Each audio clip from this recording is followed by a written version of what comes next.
1% populasi Indonesia menguasai 48% ekonomi nasional. 3% manusia Indonesia menguasai 60% dan 10% manusia Indonesia menguasai 70% ekonomi nasional di luar dari anggaran negara APBN. Ekonomi seperti begini terjadi karena regulator yang lemah yang harus kita perbaiki. Demikian saya memulai sebuah dialog terbatas di kantor teman dengan beberapa kenalan baru. Mereka adalah orang yang katanya peduli dengan UKM. Mengapa saya katakan katanya peduli tersebut dengan tanda quote unquote? Karena mereka seperti yang lainnya ingin membantu UKM tapi hanya sebatas mengajari UKM dalam kelas. Setelah kelas selesai hanya jadi pinter UKM, namun sedikit yang menggerakkan ekonomi UKM. Ada seminar, ada workshop, ada buku, ada coaching, ada mentoring, ada pendampingan, ada macam-macam. Semuanya sudah dilakukan. Namun data di awal tadi belum pernah berubah sejak 20 tahun terakhir ini. Artinya apa yang mereka kerjakan sekarang ya doesn't work. Harus diubah, bukan hanya dengan wacana, ilmu, keterampilan, tapi dengan peluang. Saat ini yang beda adalah peluang. Yang beda,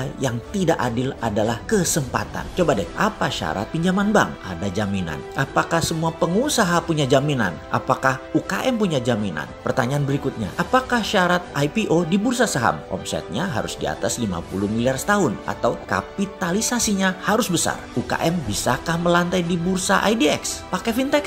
Pakai pinjaman tersebut? Wih, bunganya jadi rentenir tuh. Membuka lapangan kerja di mana 97% angkatan kerja diserap UKM, tetapi UKM tidak bisa pinjam bank, tidak bisa IPO. Lalu ilmu yang diajari tadi oleh orang yang dikatakan peduli tadi dipakainya di mana? Disinilah serunya pembicaraan kemarin di mana kita ditantang. Bagaimana bisa menjawab $1 million question? Bagaimana UKM bisa naik kelas, yaitu menjadi perusahaan beraset besar dan beromset besar? Kalau saya boleh usul, yang pertama adalah bagaimana perusahaan bisa beromset besar terlebih dahulu. Jadi strateginya adalah selling terlebih dahulu. Kita semua tahu selling adalah seni menjual yang seharusnya di atasnya adalah marketing dulu, bahkan seharusnya di atasnya lagi marketing ada yang namanya branding terlebih dahulu. Tapi kelamaan kalau di saat COVID kita bangun branding dulu, menentukan marketing dulu, kelamaan. Branding itu membangun trust, marketing itu memilah dan memilih pasar. Namun selling, ya selling, jualan, closing. Sungguh bagi saya closing selling itu menjadi terpenting saat ini. Jadi kalau bisa disimpulkan adalah kita harus melakukan push selling. Pull selling atau menarik adalah strategi online shop.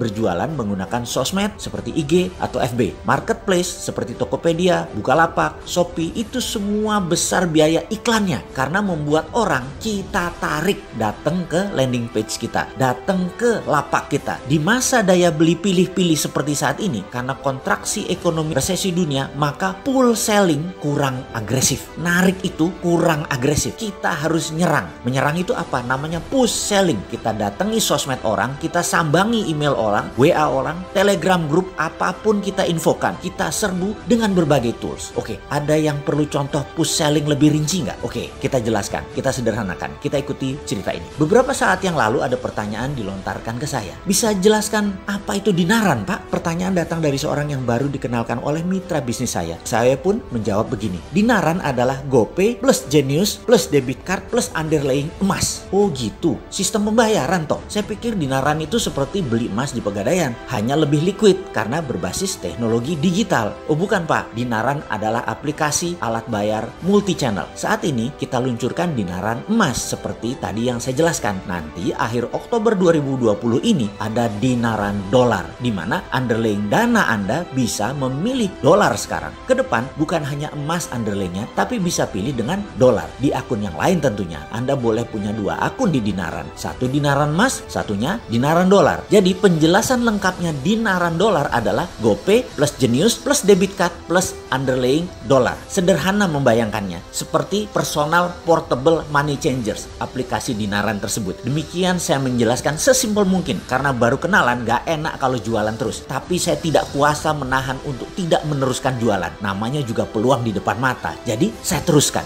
Fitur-fitur dinaran masih terus disempurnakan. Usia dinaran baru 4 bulan saat ini. Muasalnya mengurus semua izin dan teknologi mundur ke 1 tahun yang lalu. Sudah cukup panjang perjalanan dinaran sesungguhnya. Dinaran adalah cerita panjang dari analisa mendalam memprediksi ke depan tentang tumbuhnya kebutuhan bertransaksi dengan berbasis personal sovereign wealth fund, yaitu uang pribadi masing-masing setiap individu punya underlayingnya. Di sisi lain, aplikasinya harus memiliki semua sarana untuk uang keluar dan uang masuk. Wallet, e-money, money, debit, dan berbagai multi-channel harus bisa menjadi sarana bayar atau sarana transaksi. Dinaran saat ini belum berani klaim diri sebagai the first digital banking 5.0, yaitu banking from non-bank. Belum, Dinaran masih bayi, baru 150.000 member dan nasabah yang terdaftar 4 bulan ini. Masih banyak fitur-fitur yang belum selesai dan terus disempurnakan. Kami optimis dalam beberapa tahun ke depan, Dinaran akan diperhitungkan di kancah internasional. Semua ini sangat bergantung kepada Anda sahabat semua yang percaya dengan kekuatan nasional yang bisa menjadikan Indonesia pemain kelas dunia. Sahabat, terima kasih atas kepercayaan dan dukungan terhadap Dinaran. Bagi sahabat yang ingin bergabung dan mendaftar, bisa download aplikasi di App Store atau transaksi langsung di web dinaran.id. Demikian contoh sederhana push selling.